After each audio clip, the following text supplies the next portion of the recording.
প্রিয় বন্ধুরা, আজকে আমি আপনাদের কাছে বলবো ইসরায়েলের বর্বরতা এবং একটি নিষ্ঠুর ইতিহাস। ভিডিওটি শুরু থেকে শেষ পর্যন্ত আপনাদের দেখতে হবে। চলুন তাহলে বিষয়টি শুরু করি। ইতিহাসের এমন এক অধ্যায়ের সূচনা করা হয়েছিল যেখানে অন্যায়ের বিরুদ্ধে মুখ তুললেই বা কণ্ঠ তুললেই তার কণ্ঠটা চেপে দেওয়া হয়েছিল। আর এই কণ্ঠ চেপে ধরে থাকা এই অন্যায়টার নাম হলো ইসরায়েল। আজ আমরা জানব ইসরায়েলের বর্বরতার ইতিহাস, ফিলিস্তিনের কান্না আর মুসলিম উম্মাহের দায়িত্ব কী। 1948 সালে ফিলিস্তিনের জমিতে ইসরায়েল অবৈধভাবে একটি রাষ্ট্র প্রতিষ্ঠা করেছিল।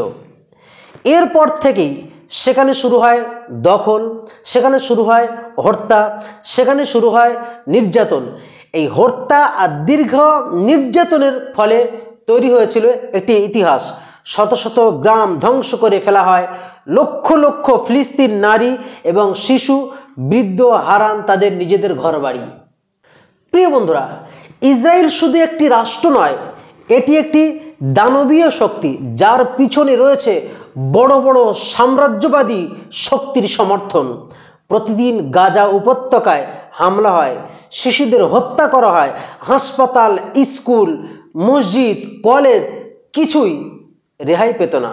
গাজার মানুষ আজ বিদ্যুৎহীন, পানিহীন, ওষুধহীন জীবন চলছে তাদের, অথচ বিশ্ব চুপ। জাতিসংঘের নীরবতা আর মুসলিম রাষ্ট্রগুলোর দুর্বল প্রতিক্রিয়া আজ আমাদেরকে লজ্জিত করে। একটি শিশু যখন তার মা বাবাকে কাঁদতে দেখে তখন পৃথিবীর মানবতা ব্যর্থ হয়ে যায়। কিন্তু ইতিহাস সাক্ষ্য দেয় জুলুম বেশি দিন টেকে না। নবী করিম সাল্লাল্লাহু আলাইহি ওয়াসাল্লাম বলেছেন, জুলুম করা হারাম আর জুলুম সহ্য করা হলো দুর্বলতা। তাই মুসলিম হিসাবে আমাদের উচিত সত্য জানানো, সোচ্চার হওয়া, দোয়া করা এবং আর্থিক সহায়তা তাদের কাছে পৌঁছে দেওয়া। আজ আমরা সোশ্যাল মিডিয়ায় কি করছি? একটি শেয়ারে হতে পারে একজন চেতনার জাগরণ, একটি ভিডিও বদলে দিতে পারে বহু মানুষের দৃষ্টিভঙ্গি। ইসরায়েল শুধু ফিলিস্তিন দখল করছে না, ওরা আমাদের অনুভূতিতে আঘাত করছে। কিন্তু আমরা যদি সবাই এক কণ্ঠ হয়ে যদি এর প্রতিবাদ করি, এই অন্যায়ের মুখোমুখি হয়ে দাঁড়াই, আল্লাহ তাআলা বলেছেন জালিমদের পক্ষ অবলম্বন করো না, তা না হলে আগুনে পড়বে।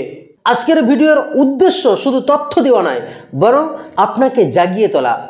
দয়া করে এই ভিডিওটি শেয়ার করুন, বন্ধুদের কাছে পাঠিয়ে দিন, ফিলিস্তিনদের জন্য দোয়া করুন, তাদেরকে সহায়তা করুন, সর্বোপরি সত্যকে পাশে রাখুন।